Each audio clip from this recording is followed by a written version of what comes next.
Welcome to today's vlog. This is a particularly exciting vlog because I have one of my biggest races of the season besides state and nationals and regionals and all that jazz, but regular season, this is one of the biggest races. There's gonna be 88 teams and I go and I race that in about 4 hours. So I'm gonna go through today with you guys and show you some of the stuff I eat, some of the routines I do to get ready for my race. And just to give you some perspective on this race, there's gonna be at least 3 of the top 5 guys in the whole entire state at this race. I'm expected to be about number 2 or 3 in this race, but I'm really as always, hoping for that number 1 spot. Got a lot of guys to go against, and it's gonna be super fun. Also going for the team win. We're expected to get a second, but hopefully if we can pull it through, work some magic. So super excited about this vlog, guys. It's gonna be sweet. So many of you guys know that I just finished writing a book and I got it all published, and I had an entire chapter just based off of performance and how to maximize your performance. And tip number 1 is to meditate. Now that sounds super voodoo, it sounds lame, but I'm telling you guys, pre-race nerves are a huge problem for so many people. So meditation is a super good way to get rid of those nerves, and I'll do that to get my mental state in the right spot. And I also do that so I can just calm down and help me perform to the very best of my ability. Breathe in through the nose, out through the mouth, big deep breaths, and just thinking about absolutely nothing to get my mind in the right spot. The second thing I do is Amy Cuddy's power pose. For those of you guys who have not seen her TED Talk, I would highly recommend it. But what the power pose is it's you making yourself powerful or putting yourself in a wide pose and tricking your brain to think that you are strong, you're powerful, and that you are confident.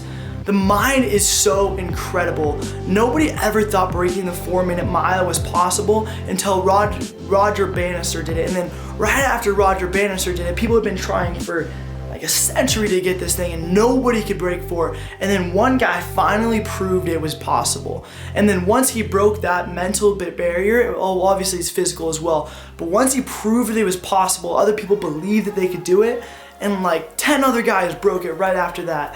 And so the key to these big athletic performances you have, or whatever performance you might be doing, is to get the mind mastered and believe that you can do something. So the power pose is something that you can do to trick your mind into believing that you can do anything. And so some power poses that you can do is just like going like this. Seems kind of funny, but it literally works. Boost your cortisol, boost your testosterone when you do that. And also you can just like, on the way there in the car, you can just do this. Just any pose that's making you seem bigger and more vulnerable also makes you trick your mind that you are more powerful. So that's step number 2.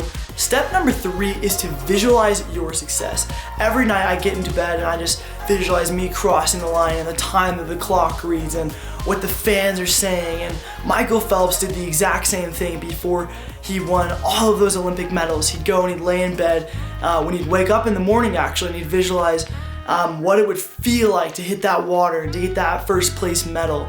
And so that's a big difference maker with athletes, so I do that as well before my races.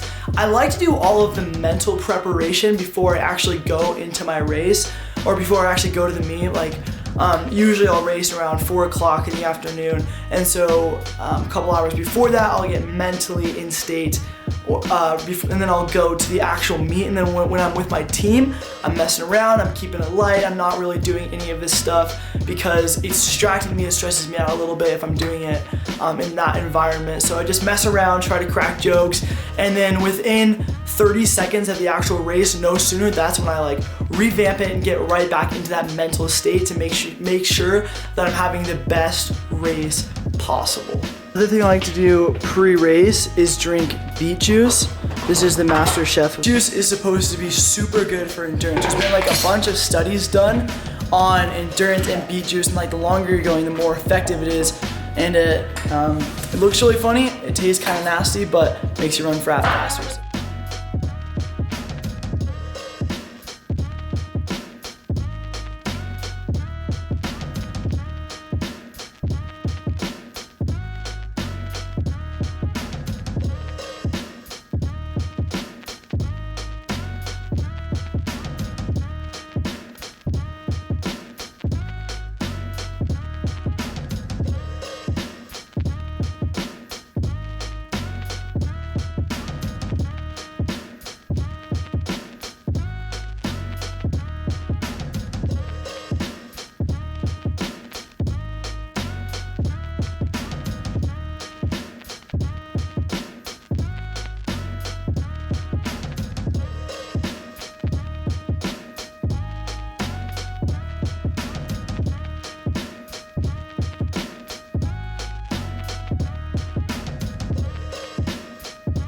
you feel about the race today?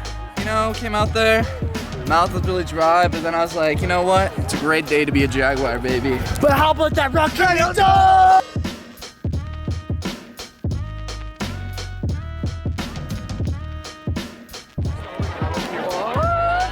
Jack Deeds is on the vlog! He's on the vlog! Jack, what do you have to say? This is your moment. Fueled. That's all you have to say? Buy a copy of the book on Amazon for $4. Thanks, Jack. Link in the description. I would just like to say that I got fueled before this race. Is that Fueled? I don't. Oh, fueled. Yeah. Link in the description. What do you guys have to say to the vlog? Hey! How do you feel about the dub today? What do I feel about what? The dub, the win. Oh, the dub is awesome. The W. Yeah, let's go.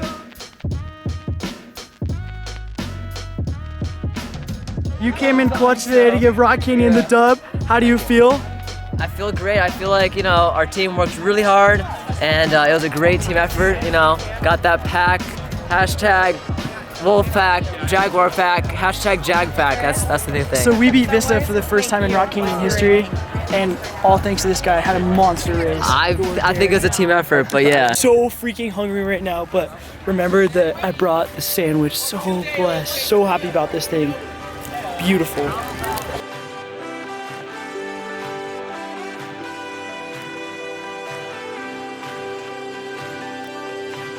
In second place with 65 points, Mount Vista.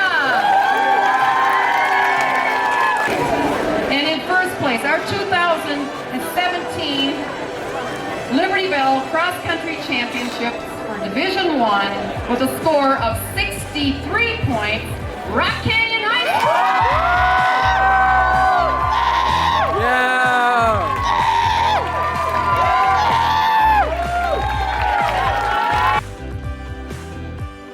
So the first mile and a half is just one big pack, and then kind of me and like 5 or 6 other guys kind of broke away at my mile and a half and kept going for the rest of the race.